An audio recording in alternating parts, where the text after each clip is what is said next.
पाकिस्तान से किसी ने पूछा है, मेरा आपसे सवाल कुरान मजीद की तजवीद के हवाले से है। आपने ये बताया कि ज़्वाद को द्वाद नहीं ज़्वाद ही पढ़े।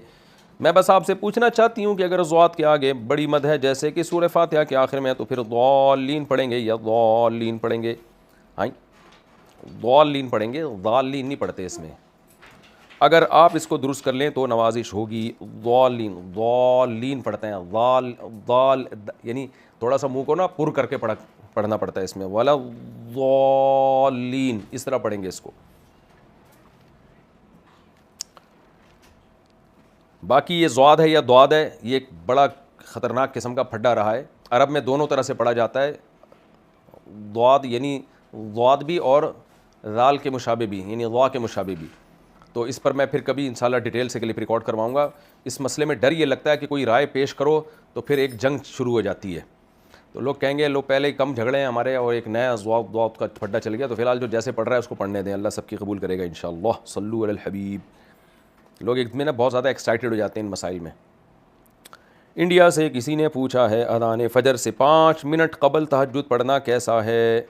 अगर अज़ान फ़जर किसी मस्जिद में सुबह सादिक होते ही हो रही है तो फिर 5 मिनट पहले तहज्जुद पढ़ सकते हैं। और अज़ान फ़जर देर से हो रही है, तहज्जुद का वक्त शुरू ख़त्म होने के बाद देर से हो रही है, तो फिर नहीं पढ़ सकते, क्योंकि तहज्जुद फ़जर का वक्त दाखिल होने के बाद नहीं पढ़ सकते। तो बेहतर है कि अज़ान के बजाय घर में एप्लीकेशन रखें ना, मोबाइल में आजकल आ रही है, नमाज़ों का टाइम बता देती हैं वो, उस हिसाब से तहज्जुद पढ़ा करें। जब सुबह सादिक शुरू होने का टाइम हो उससे पहले पहले तहज्जुद ख़त्म कर लें।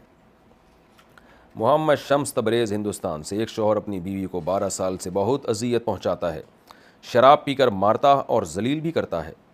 बीवी इसे बहुत समझाती है मगर वो समझता नहीं।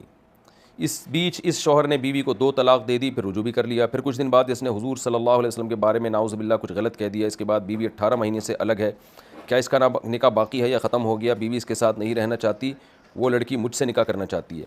देखें, कलमा कुफ्र की वजह से निकाह तो इनका ख़त्म हो गया, लेकिन ऐसा ख़त्म नहीं होता कि औरत कहीं निकाह भी कर सके। उसके लिए बाकायदा तलाक़ लेनी पड़ेगी। तो शौहर को तलाक़ पर आमादा करें। और जो है, अगर वो बेतहाशा मार पीट रहा है, शराब पी के बहुत ज़्यादा औरत को अजियत हो रही है, तो फिर कोर्ट से खुला भी लिया जा सकता है। कोर्ट ये कहेगी कि भाई तुम अपने हालात ठीक करो, शौहर को मौका देगी।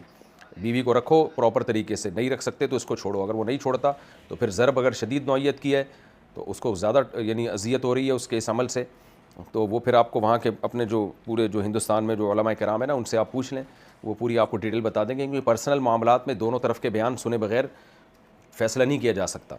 तो वो आपको बता देंगे इंशाल्लाह। वहाँ मज़ाहिर उलूम से भी रब्ता कर सकते हैं, दारुल देवबंद से भी रब्ता कर सकते हैं, कोई भी है तो अपने पर्सनल हालात पूरे लिख के कि भाई तो उनसे तनसीख़ निकाह फिर करवा लिया जाए। लेकिन इतना नहीं होगा कि शौहर ने कलमा कुफ्र कहा तो अब औरत कहीं और शादी कर ले। बाकायदा ये निकाह को ख़त्म तनसीख़ करवानी पड़ेगी। इस बेस पे भी करवाया जा सकता है, भाई शौहर ने कलमा कुफ्र कहा है और तौबा नहीं कर रहा, तो इस बेस पे भी निकाह में तनसीख़ करवाई जा सकती है।